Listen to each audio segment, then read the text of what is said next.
Thank you, Chairman. I want to thank each of you for your leadership and service to our nation.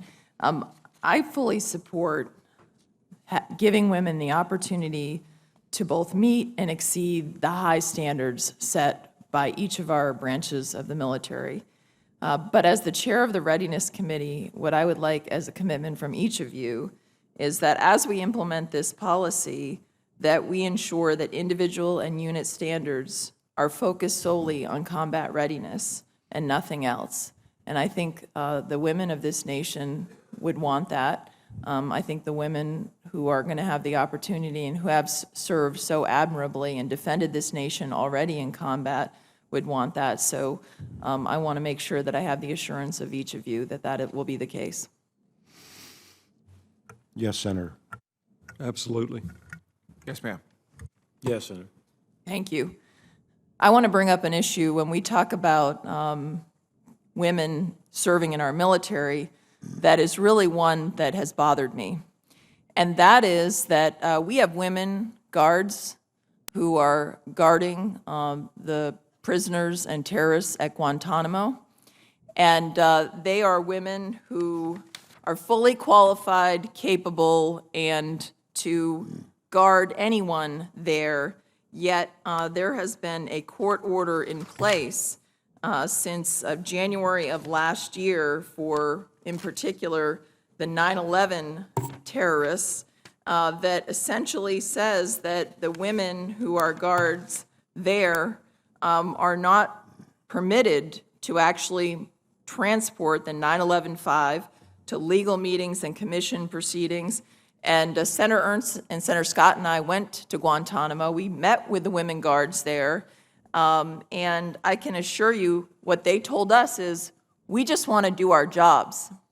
So as we are here having a hearing today on women, giving women an opportunity in all billets in the military, here we have a billet that women are already serving, and yet there's a court order in place that I believe OSD has not stepped up aggressively enough to stand up for the rights of our women in the military to perform their jobs, and that we've essentially let terrorists dictate terms that are completely unreasonable, not based on any religious views, even though they're claiming it.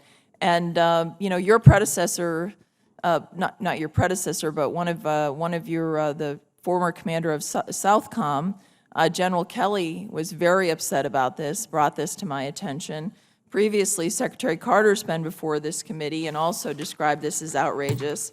So I would like to know, especially General Milley, most of these women guards serve in the Army, and Secretary Murphy as well. But all of you, what do you think about this? And shouldn't we be more aggressively standing up for the rights of our women in the military to do their jobs rather than what exists right now, which is the right of the 9/11 terrorists that are bogus in terms of the ability of our women to do their jobs in the military? So I want to get your comment on this.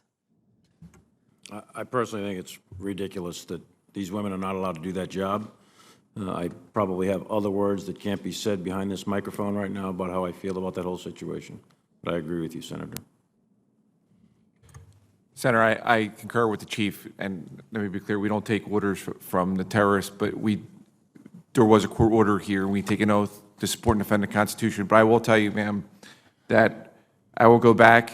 I'm now 4 weeks into this job. I'll go back and meet with our general counsel, Alyssa Starzak, and look at this issue and report back to you. I would appreciate it, because I've been completely unsatisfied, having been a former prosecutor myself, with the level of defense that has been given and advocacy on behalf of our women in the military here. So I hope you will do that, please.